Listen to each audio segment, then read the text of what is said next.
que son de distintos tamaños. Ah, perfecto, ya tenemos grabación. Excelente, muchas gracias, Yamika.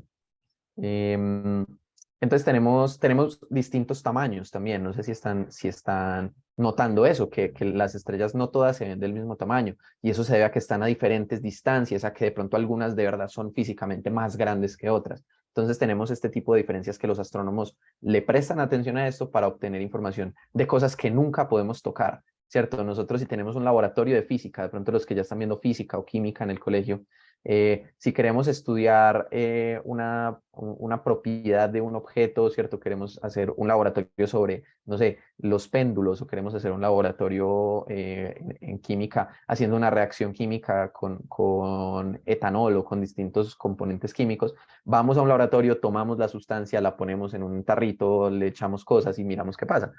Pero con astronomía no podemos hacer eso. Nosotros no podemos ir hasta allá a tomar un pedacito de estrella y mirar de qué están hechas. Tenemos que usar la luz que recibimos de las estrellas y las características que podemos ver desde la distancia para poder entender qué está pasando por allá. Entonces tenemos también este tipo de imágenes. Esto es una galaxia también. Entonces tenemos este tipo de cosas que son grupos de estrellas, gas, polvo, todo junto ahí en un solo sistema atado gravitacionalmente. La gravedad mantiene las galaxias juntas, que son un montón de material ahí junto y que son, digamos, el hogar de cientos de miles y millones de estrellas incluso. Entonces, en nuestro caso, nuestro Sol es parte de la Vía Láctea, ¿cierto? Esa es la galaxia en la que estamos habitando. Entonces, buenísimo. Eh, y tenemos imágenes como estas que se logran con colaboraciones enormes de los Ajá. astrónomos de todo el mundo, procesando la información de las ondas de radio que recibimos de fuentes como el agujero negro en el centro de nuestra galaxia o en el centro de otras galaxias incluso. Entonces tenemos este tipo de imágenes que parecen como una dona ahí fuera de resolución desenfocada, pero en realidad esta es una de las imágenes de más alta resolución que se han tomado en la historia. Es muy complicado tomar estas imágenes y estamos observando el borde, la frontera entre un material que está muy caliente y un agujero negro. Entonces es un objeto muy interesante que logramos ver gracias a los instrumentos que tenemos los astrónomos a disposición. Listo, ¿qué hacen quienes estudian astronomía? Esa es una buena pregunta que me hacen a mí todo el tiempo. Entonces tenemos varios campos de acción. Podemos trabajar en las observaciones o con la instrumentación. Entonces trabajar en telescopios, podemos trabajar operando en un observatorio, pero también podemos trabajar ayudando a desarrollar estos instrumentos que se utilizan para observar el cielo. Muchos hacen investigación básica, ¿cierto? A través de modelos teóricos, analizando datos. Por ejemplo, los datos que se van a tomar hoy con Keck o que se están tomando en las noches, generalmente en todos los telescopios del mundo, van a bases de datos o se le envían a los astrónomos que lo solicitan y estos astrónomos analizan estos datos para poder entender cosas sobre los objetos que están estudiando. Y también a través de simulaciones, es también otra forma de entender. Entonces puedes poner toda la física que conoces sobre las estrellas dentro del computador, programar el computador para hacer una simulación de qué podría estar pasando dentro de una estrella, por ejemplo, porque no podemos meternos dentro de una estrella. Entonces es una forma de saber qué podría estar pasando. También hay muchos que se dedican a la educación, la pedagogía, entender los métodos de enseñanza de la astronomía y trabajar en divulgación científica. También tenemos algunos astrónomos que se dedican a la arqueoastronomía, la historia de la astronomía antigua, la etnoastronomía, todo esto que, digamos, va más conectado con lo ancestral, porque no solo nosotros hoy en día en Occidente hemos hecho astronomía, de hecho, casi todas las civilizaciones en la historia han hecho astronomía, entonces hay una investigación importante que hacer ahí para reconocer cómo los humanos a través de la historia hemos observado el cielo y que hemos concluido de observar el cielo y muchos otros, incluso a veces no directamente relacionados con astronomía. Estos son algunos astrónomos famosos, astrónomos y astrónomas, que este es un campo, digamos, donde también fue salpicado un poco por el machismo en muchos aspectos. Hubo muchas mujeres cuyo trabajo fue opacado, por ejemplo, el caso de la profe Jocelyn Bell, que se le negó el premio Nobel mereciéndolo porque se lo dieron mejor a su asesor por un trabajo que ella hizo. Pero hay muchos ejemplos así donde, digamos, las mujeres han tenido que casi que ganarse su lugar como si fuera necesario hacerlo, cuando, digamos, de entrada todos deberíamos merecer que nuestros resultados sean reconocidos en la astronomía simplemente por el hecho de ser investigadores, ¿cierto? Entonces tenemos hombres y mujeres talentosísimos que han aportado cosas enormes. Entonces, los invito pues como a que sigan leyendo el trabajo de estas increíbles personas que han aportado cosas gigantescas a este campo del saber. No me quedo mucho ahí. No Hero, solo hay astrónomos para can I Colombia. quickly interrupt? Claro, of course. Previous slide, please. Sure. I have had the good fortune of meeting Carl Sagan, Vera Rubin, Oh my and God. Stephen Hawking. The person on the upper right, Yeah. second from right at the top, and then second from right in the bottom row. So I have a good fortune of, very good Bueno, fortune. Raya, Raya nos está chicaneando, que, do you know that verb? That is a very Colombian verb, chicanear, which means to brag about. That's a new one for me. Yeah, it is very local. Les estoy diciendo entonces que Raya nos está contando, nos está compartiendo que él tuvo la increíble fortuna de conocer a Stephen Hawking, de conocer a Carl Vera Sagan Rubin, Carl y de Sagan, conocer and a Vera la Rubin. profesora Vera Cooper Rubin, que han hecho todos aportes increíbles. Digamos, gracias a Vera Rubin sabemos básicamente que hoy hay materia oscura, right? She's responsible for dark matter, right? Sí. She was my mentor. Wow. Raya dice que ella fue su mentora. During what stage of your career? When I was a starting graduate student, 1985, 1986. She was working on dark matter in galaxies by making rotation curves in the optical. I was making rotation curves in neutral hydrogen and H1. So I had a formal mentor who connected me to Vera Rubin. I met her several times in various conferences, and she was very kind. It was amazing. A mentor, informal mentor. Ajá. Oh, increíble. Entonces Raya nos dice que informalmente, por algunos años, desde 1986, la profe Vera Rubin fue su mentora cuando él estaba estudiando cómo rotaban las galaxias, estudiándolas en unos filtros muy específicos, ¿cierto? Fijándose específicamente en algunos colores específicos que emitían estas galaxias. Entonces, de verdad, o sea, si no conocían a Vera Rubin, lean mucho más, su trabajo es increíble, su experiencia de vida también es increíble. En este momento en Chile se está construyendo un observatorio en su honor, el Observatorio Vera C. Rubin. Entonces, si quieren leer más como sobre historias de vida increíbles, está la historia de la profe Vera Rubin, que increíble que Raya tuvo la fortuna de conocerla. Entonces, encantadísimo. Bueno, ¿no? Y también podemos mencionar un poquito a los demás. No sé, I don't know if you recognize the others. I bet you Yes, sure do. this is Cecilia Payne in the lower left. Cecilia Payne. Edwin Hubble in the upper Edwin upper Hubble. left. I forget, I recognize the person next to him in the right, but I'm forgetting the name. Arthur Eddington. Eddington, of course. He is my great-grand thesis advisor.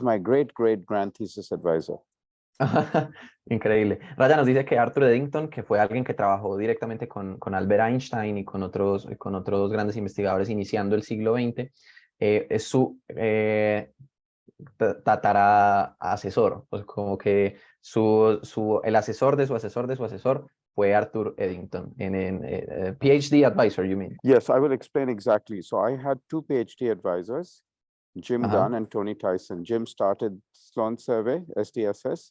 Tony started the Rubin Survey, right, Rubin. So one of Jim Gunn's advisors at Rice University was a person named Guido Munk. Guido Munk's PhD advisor in Chicago was Chandrasekhar. One of Chandrasekhar's two doctoral advisors, his formal doctoral advisor was Ralph Fowler, but his informal doctoral advisor was Sir Arthur Stanley Eddington. So that makes him my great-great-grand doctoral advisor. So I have never met Guido Munk. I've never met Eddington, but I met Chandrasekhar, and of course I met my own advisor.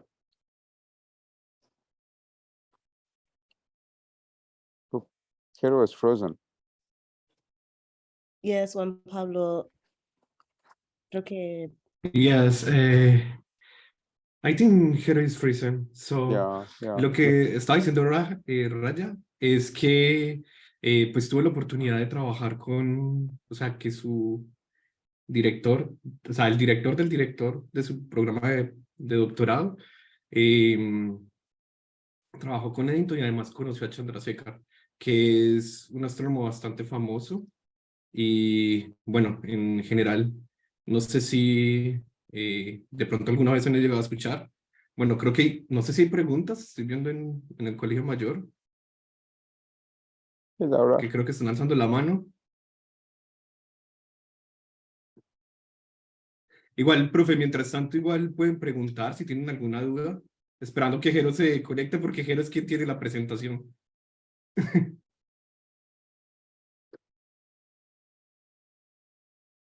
Entonces, si hay preguntas, podemos mientras tanto utilizar este espacio.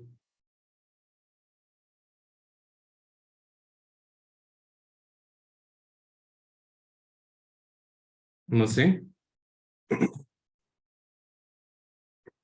Igual, si algo, no sé, alguien tiene alguna pregunta, los profes. I don't know if Ryan wants to talk about something. Of course, Something more. I have some images we can show. Okay. Okay. Now I have one question. You have many questions. Very good, very good. That's yes. perfect. No sé quién fue el primero. Oh, there's Hero. Okay. Hey, Hero. Hey, I'm back. Volví. Si quiere, arranquemos con Ricardo y luego con Carlos, que fue o más fácil al revés, porque Carlos alzó la mano. Ah, perfecto. Gracias por esperarme. Tuve una falla y se me desconectó el internet. Ya volví. Entonces, en el profe Carlos, creo que había una pregunta. Ahí. Perfecto, adelante.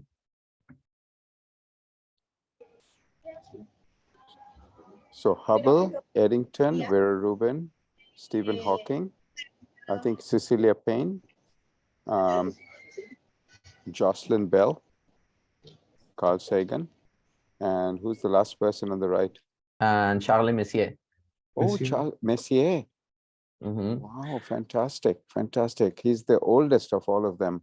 Yeah, he's the oldest one. Yeah, when I gathered the photos of each one of them, I figured that I didn't have any astronomer from previous eras of astronomy, yeah. So I thought that maybe I could include him. What is very interesting is none of them won the Nobel Prize. None of them, not Hubble, not Cecilia Payne, not Eddington, not Bell, none of them won the Nobel Prize. They all deserve to win it. None of them won the Nobel Prize. That is true. I didn't intend to do that, but that is very, very nice. But they're all fantastic scientists. Yes. El profe Raya nos dice que es interesante que yo recopilé estas imágenes y fue sin mi intención, o sea, yo no caí en cuenta de esto, pero ninguno de estos científicos ganó el premio Nobel, todos mereciéndolo. Es muy, muy interesante eso. Bueno, ¿algún profe nos iba a compartir alguna pregunta? No sé si la escribieron. Sí, el profe Carlos, no sé si la puede escribir porque no le escuchamos bien a los estudiantes. O no sé si la persona que preguntó se puede acercar. Pero aquí va la persona que nos preguntó. Bien. Buenos días, primero que todo. Mi pregunta es, ¿cómo descubrieron la materia oscura? Ay, perfecto. Listo. Bueno, la materia oscura nunca ha sido directamente descubierta. Nunca haya sido como que alguien observa y ve la materia oscura y la coge y la pesa en una balanza y mira cómo funciona. Nunca se ha podido hacer eso. La materia oscura solo se ha detectado indirectamente, o sea, se han detectado los efectos de algo que no sabemos bien qué es y se le llamó materia oscura. Eso se hizo a través de un trabajo que nos estaba mencionando un poquito el profe Raya, que lo que hicieron los astrónomos fue empezar a estudiar bastante, y eso fue algo en lo que la profe Vera Rubin fue pionera, y es estudiar cómo giran las galaxias. Y lo que se dieron cuenta fue que las galaxias estaban girando más rápido de lo que deberían. Y eso se podía explicar físicamente solo con que tuvieran más masa que la que se está observando. O sea, había más material ahí del que estábamos pudiendo observar. Entonces, esto se lo asignaron a que había una masa invisible, como que había un montón de cosas que no se podían ver a través de los telescopios, o sea, no se veían ni en telescopios normales, ni en telescopios en radio, ni en infrarrojo, ni en ultravioleta, ni en ningún color, ni en ninguna forma de luz.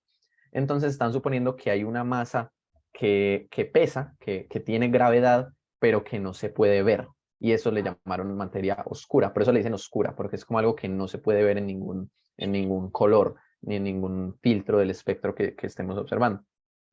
Entonces así fue como lo determinaron. Eso es más o menos la historia. I don't know if you understood me. I did, Hero, I did understand. You explained what dark matter is and where Rubin's observations. Did I get Properly, that right? Raja, when I add it had to do with the rotation curves and Rotation curves. I'm about to galaxies put were something. essentially rotating faster than expected. Yes, in fact, I'm about to put some numbers in the chat. Okay, perfect. Raya nos va a contar en números un poquito.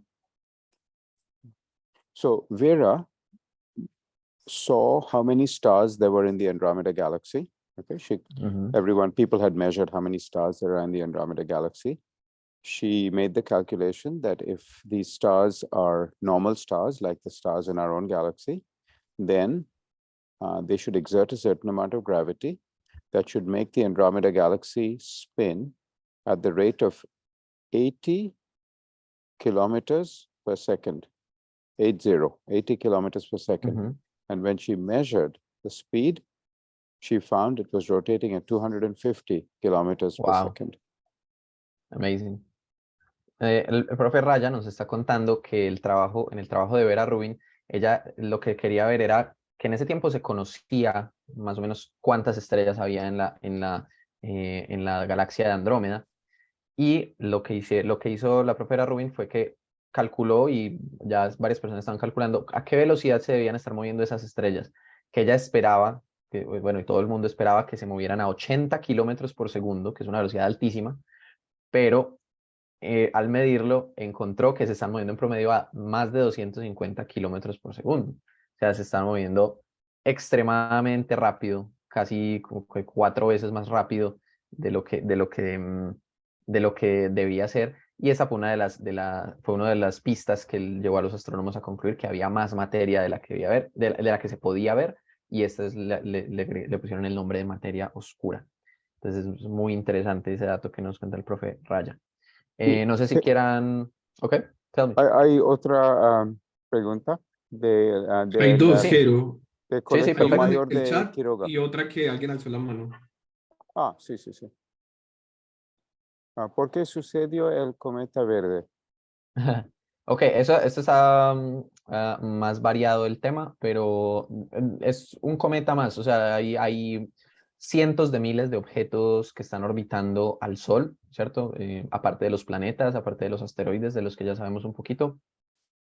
Hay muchas piedritas por ahí sueltas, y algunas de estas piedritas vienen de las regiones más externas del sistema solar, muy lejanas. Y hay muchas, hay toda una nube de estas cometas que le decimos la nube de Oort. Y esa nube de Oort, si la quieren escribir, le voy a poner en el chat por si quieren consultar un poquito más sobre eso. Es toda una nube alrededor, bueno, la podemos ver como una nube, pero es porque es un montón de objetos, un montón de piedritas que están muy lejos, afuera, como alrededor, como envolviendo al sistema solar, envolviendo al Sol.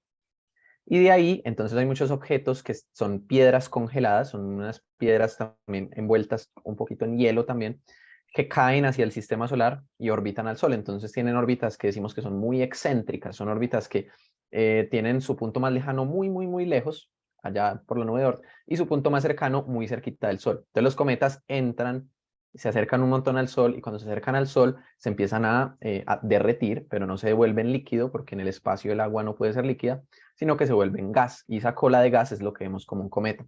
Según de lo que esté compuesta ese cometa, de los hielos que tenga, porque no solo tiene que ser hielo de agua, dependiendo de eso, puede brillar de distintos colores cuando el sol las ilumina, ¿cierto? O sea, se puede ver de distintos colores. En este caso, teníamos un cometa que por su composición particular brillaba un poquito en tonos más verdes. Entonces, eso es más o menos una explicación ahí rápida ahí para responder la pregunta. No sé qué Listo, quieran comentar. y Preguntar no, el súper profe bien. Ricardo. Queda una del profe Ricardo.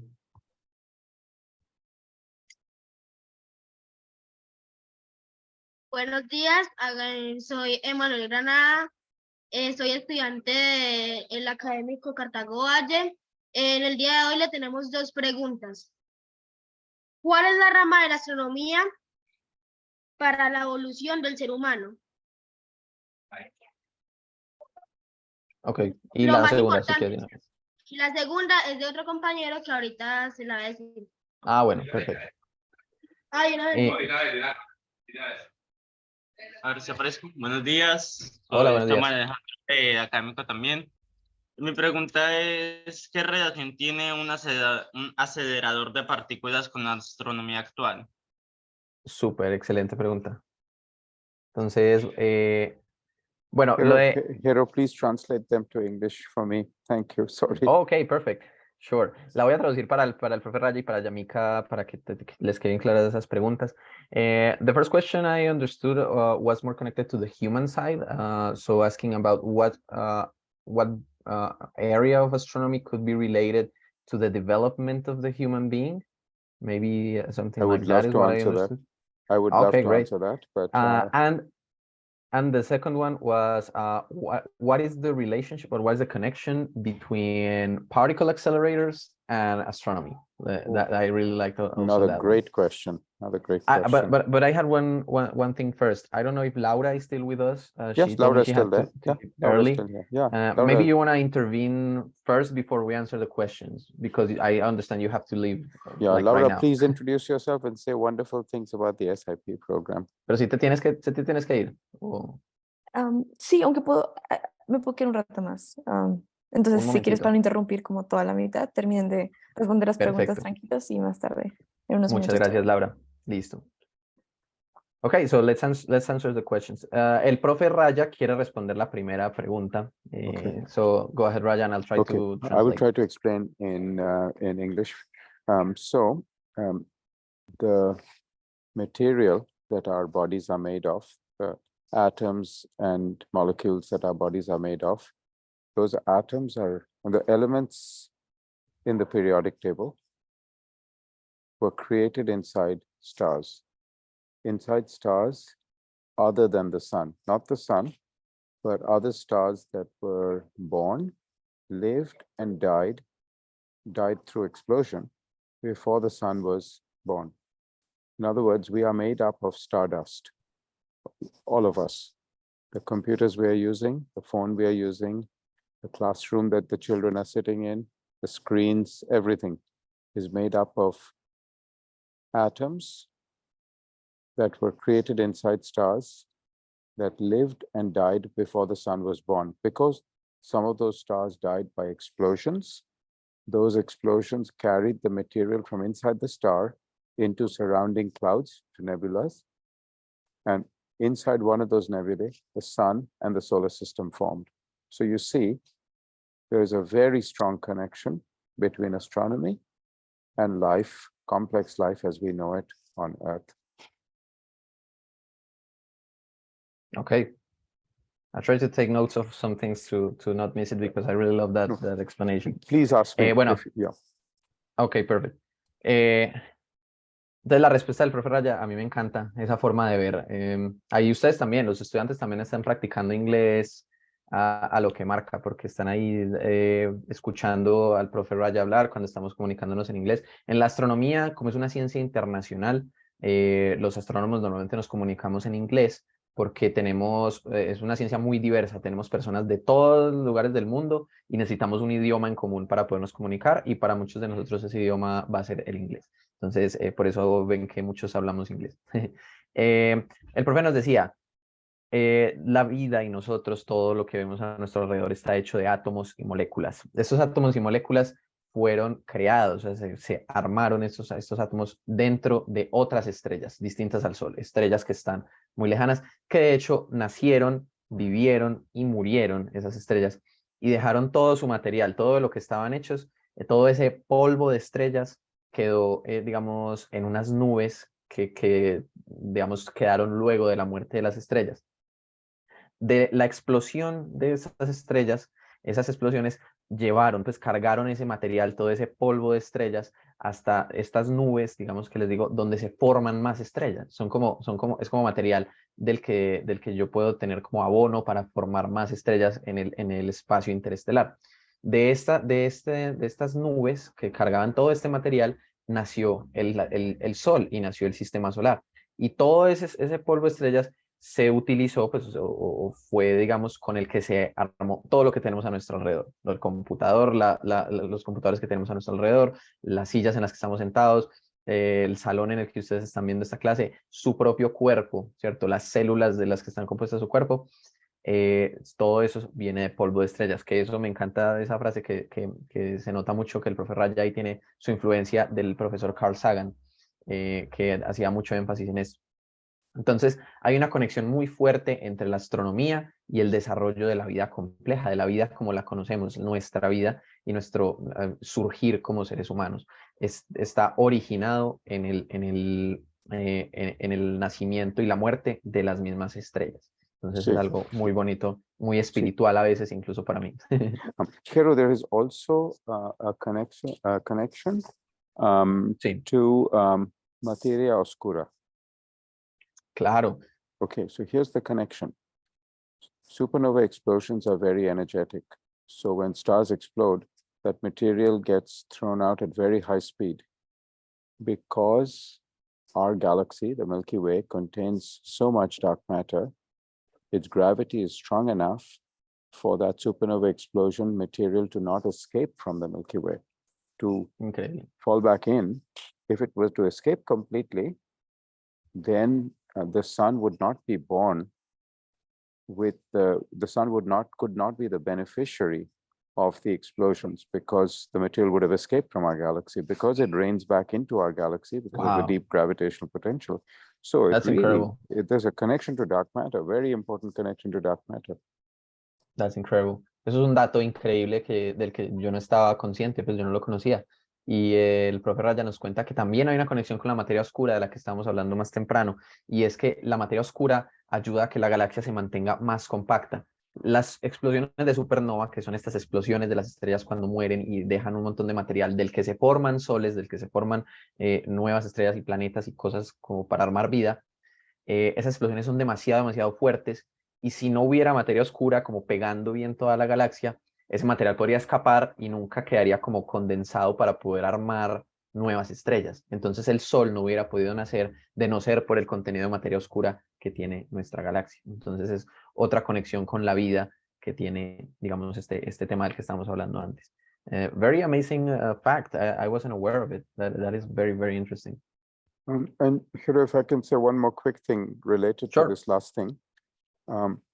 Astronomers like myself, we measure something called metallicity. When we measure a spectrum of a star or galaxy, we measure how much iron it contains relative to hydrogen, the iron to hydrogen ratio, something we try to measure. Astronomers measure this all the time. And one very clear thing that people can see, this is one of the work of one of my PhD students, Evan Kirby.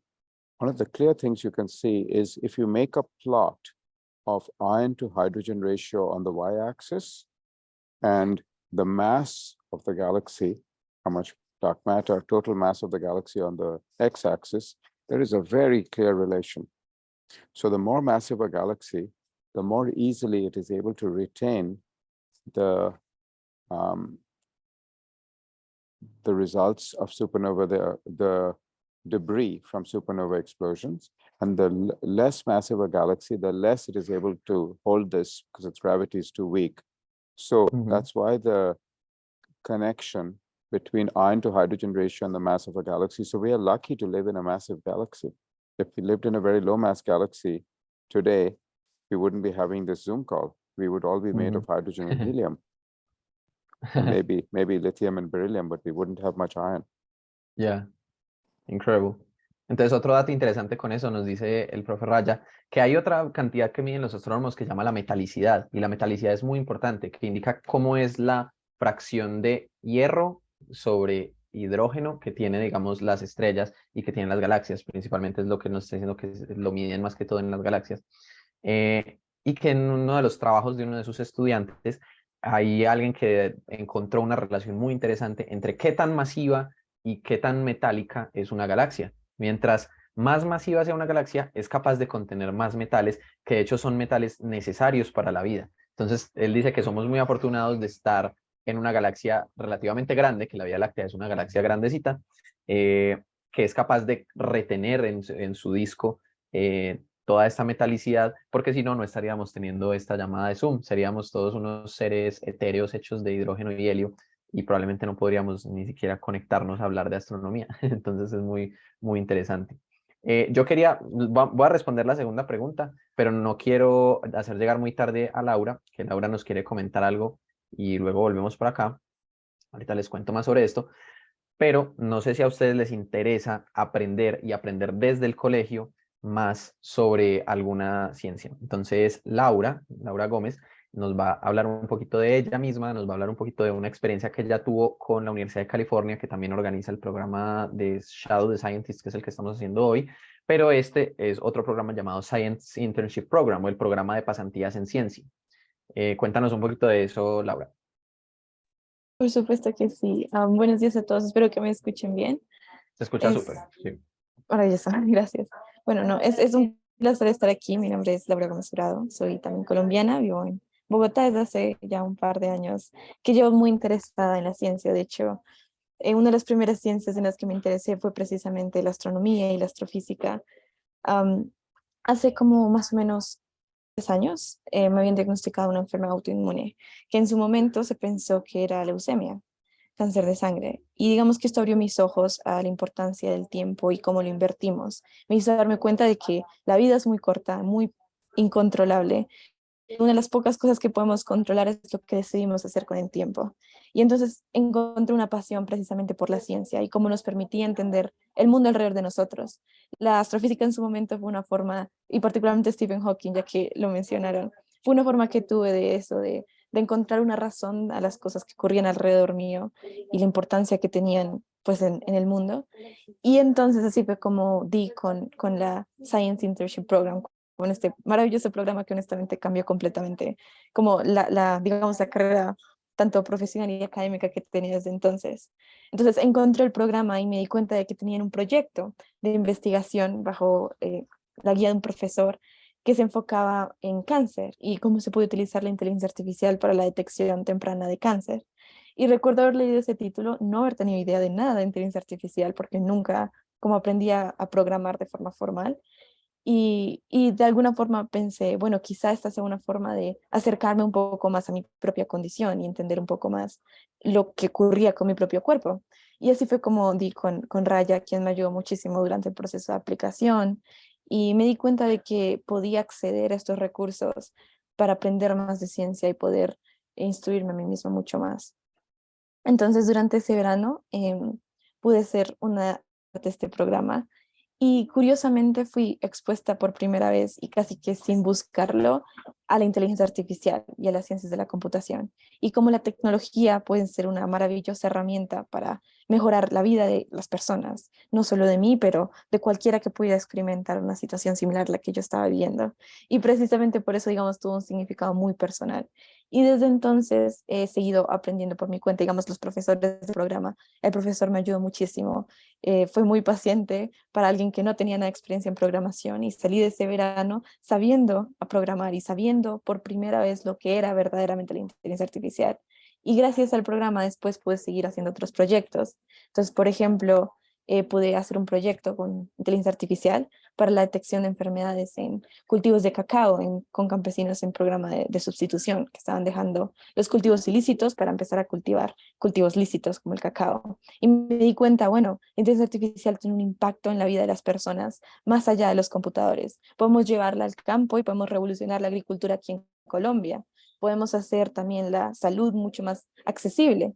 Y también participé de otro proyecto después en el cual hicimos una aplicación para la detección de COVID a partir de patrones de la tos. Entonces, ¿cómo podemos hacer que en lugar de tener que pagar 100,000 pesos en una prueba PCR, todo el mundo tenga acceso a una app en la cual toses y en 5 segundos sabes con cierta certeza qué tan probable es que tengas o que no tengas COVID?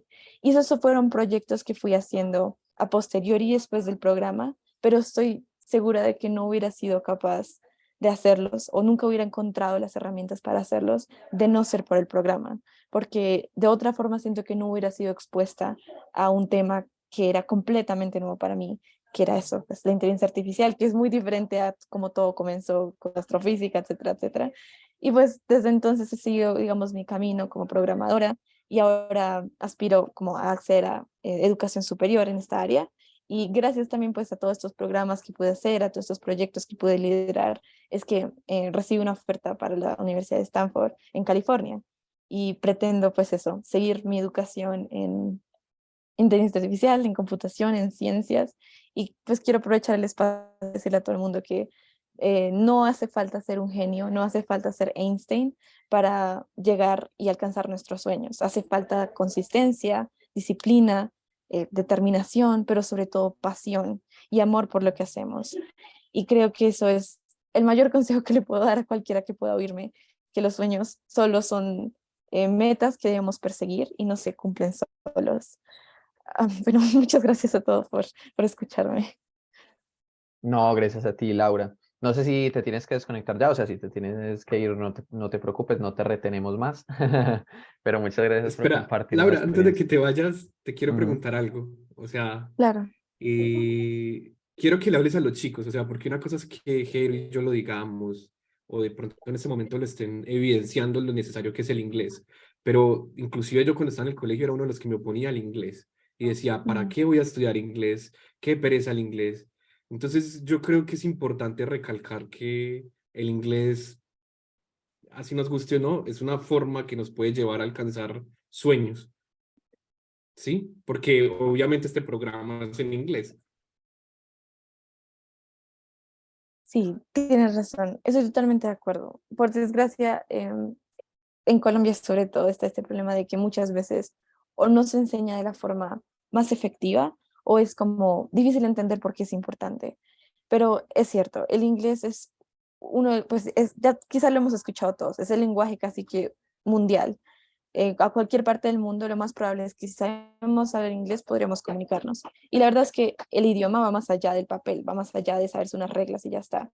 Es la herramienta que tenemos para comunicarnos con personas de todos los contextos. Entonces, hoy en día podemos hablar entre nosotros, pero si un día queremos hablar con un científico como Raya, que tiene tanta experiencia, y a lo mejor queremos aprender de él, nos va a ser muy difícil si no podemos comunicarnos. Y la comunicación en el mundo profesional, educativo, en el mundo en general es esencial. Sin comunicación no podemos verdaderamente como acceder a muchas cosas. Entonces sí, para mí el inglés fue muy importante y entiendo que mucho de eso va a recaer en práctica, porque sé que es intimidante cuando estás aprendiendo, cuando te pones a hablar con alguien experto, da miedo, pero hay que superar ese miedo para practicarlo, para darse cuenta de que como cualquier lenguaje, solo se aprende intentando error y así, pero es cuestión de tiempo y de práctica. Entonces, sí, totalmente de acuerdo. El inglés es muy importante para poder acceder a tantas cosas que hay en el mundo.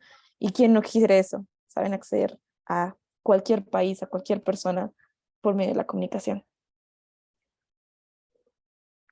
Laura, I don't know if you talked about the mensaje electrónico between us. You sent me an email, I remember. I did mention it. Didn't get to. At the beginning, yes. That was very special. Oh, yes, yes. I mentioned, mencioné lo que les contaba, que cuando estaba buscando el programa, al principio no sabía cómo. Es decir, muchas de estas preguntas se encontraron en eso de pensar, no puedes hacer estos proyectos, debe ser para genios, para gente con mucho dinero. Yo en ese momento no tenía como clases formales de programación, ni tenía muchísimo dinero que invertir en programas internacionales. Y recuerdo haberle escrito a Raya un correo porque por todo el tema que les conté de mi historia, de mi salud, etcétera, en verdad quería ser parte de este proyecto. Y Raya me abrió las puertas al programa, me explicó el proceso de aplicación, etcétera, incluso cuando ya se había cerrado la aplicación. Y me dio la oportunidad que genuinamente creo que cambió por completo mi vida y mi forma de ver el mundo. Entonces, por eso digo, por eso creo que este programa va más allá de solo una cosa de verano que haces una vez, pero es algo muy personal, es algo muy humano.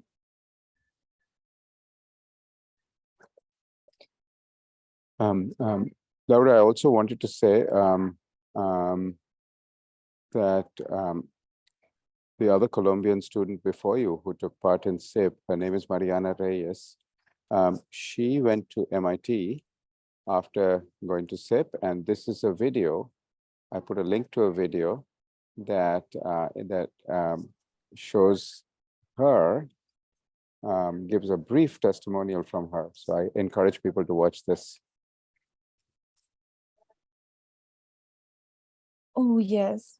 Sí, ella también es una chica que participó del programa, que fue muy exitosa, que ahora está estudiando en el Instituto Tecnológico Massachusetts, y van a compartir ahora su testimonio. Bueno, envió el link por el grupo, por el chat, con su testimonio, que también es una historia de una colombiana que usó el programa para llegar muy lejos. So we're going to make a short break here. I'm going to stop recording. Jamaica, I want to make sure that you can start recording. I'm going to stop the recording. It's a good stopping point.